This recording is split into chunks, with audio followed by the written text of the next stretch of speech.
ಕನ್ನಡದ ಜನರುಗಳಿಗೆ ನೀವೆಷ್ಟು ಅಂತ ಚೊಂಬುಗಳನ್ನ ಕೊಡ್ತೀರಾ? ಈ ಬಾರಿ ಚೊಂಬಾಗಿದೆ, ಮುಂದಿನ ಬಾರಿ ಲೋಟ ಆಗ್ತದೆ, ಆಮೇಲೆ ಸ್ಪೂನ್ ಆಗುತ್ತೆ, ಆಮೇಲೆ ಪ್ರೋಕ್ಷಣೆ ಆಗುತ್ತೆ. ಇದನ್ನು ಸಹಿಸೋದಕ್ಕಾಗಲ್ಲ. ಕನ್ನಡಿಗರೇ ಜಾಗೃತರಾಗಿ. ಈ NDA ಮೈತ್ರಿಕೂಟ ಇವತ್ತು JDS ನವರು ನೈತಿಕತೆ ಕಳ್ಕೊಂಡಿದ್ದಾರೆ. ಯಾಕಂತ ಹೇಳಿದ್ರೆ ಈ ಒಂದು ಕೇಂದ್ರದ ನೀತಿಯನ್ನ JDS ನವರು ಖಂಡನೆ ಮಾಡ್ತಿದ್ರು. ಇವತ್ತು ಅವ್ರಿಗೆ ಕಣ್ಣು ತೆರಿಬೇಕು. ನಿಮಗೇನೆ ಇದು ನಿಮಗೆ ಸರಿ ಅನ್ನಿಸ್ತಿದ್ಯಾ? ನಮ್ಮ ಕರುನಾಡಿನ ಯೋಜನೆಗಳಿಗೆ ಏನಾದ್ರೂ ಘೋಷಣೆ ಮಾಡಿದಾರಾ?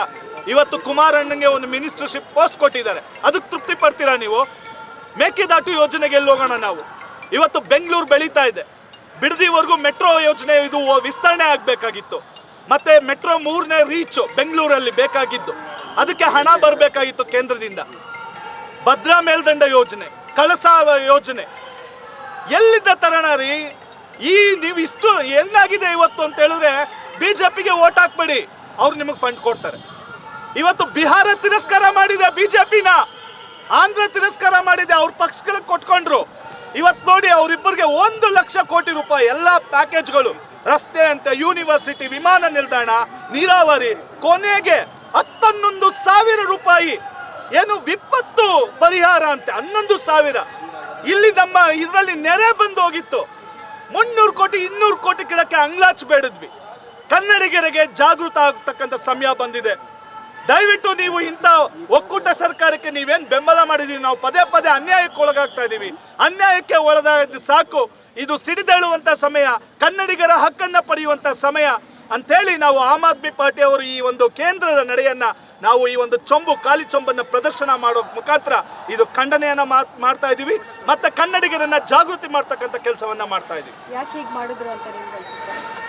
ಮಾಡಿದ್ರು ಅಂತ ಹೇಳಿದ್ರೆ ನೋಡಿ, ಚುನಾವಣೆ ಬಂದಾಗ ಮಾತ್ರ ಅವರು ನೋಡಿ ಭದ್ರಾ ಮೇಲ್ದಂಡ ಯೋಜನೆ, ಈ ಮೆಟ್ರೋ ಯೋಜನೆ, ಈ ಸ್ಪೆಸಿಫಿಕ್ ಆಗಿ ಹೆಸರು ಹೇಳಿ ಯೋಜನೆಗಳನ್ನ ಘೋಷಣೆ ಮಾಡ್ತಾರೆ. ಆದ್ರೆ ಇವತ್ತು ನೋಡಿ ಇಡೀ ದೇಶದಲ್ಲಿ ಅಪಮಾನ ಆಯಿತು. ಯಾಕಂತ ಹೇಳಿದ್ರೆ ಬಿಹಾರ ಮತ್ತು ಆಂಧ್ರಗೆ ಸ್ಪೆಷಲ್ ಪ್ಯಾಕೇಜ್ಗಳನ್ನ ಕೊಡ್ತಾ ಇದ್ದೀರಾ ಅಂತ ಹೇಳಿದ್ರೆ ಇವತ್ತು ನೀವು ಜನರಿಗಾಗಿ ಮಾಡ್ತಾ ಇಲ್ಲ, ನಿಮ್ಮ ಸರ್ಕಾರನ ಉಳಿಸ್ಕೊಳ್ಳೋದಕ್ಕೆ ನೀವು ಪ್ರಯತ್ನ ಪಡ್ತಿದ್ದೀರಾ.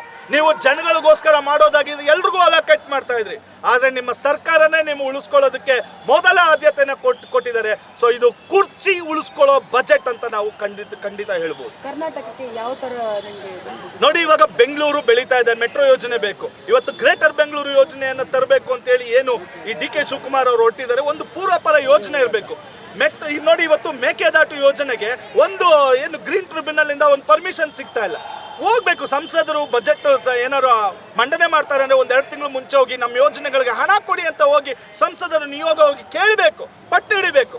ಅಂತ ಒಂದು ಇದನ್ನ ಚಾತುರ್ಯವನ್ನ ನಮ್ಮ ಸಂಸದರು ಗಳಿಸ್ಕೋಬೇಕು. ಎಲ್ಲಿವರೆಗೂ ನಾವು ಕನ್ನಡಿಗರ ಧ್ವನಿಯಾಗಿ ನಾವು ಉಳಿಯೋದಿಲ್ವೋ ಅಲ್ಲಿವರೆಗೂ ನಮ್ಮ ಕನ್ನಡ ಕರ್ನಾಟಕಕ್ಕೆ ಹಿನ್ನಡೆ ಆಗ್ತಾನೆ ಇರ್ತದೆ. ಸೊ ಇದು ಜಾಗೃತಿ ವಹಿಸುವಂತ ಸಮಯ ಇದು.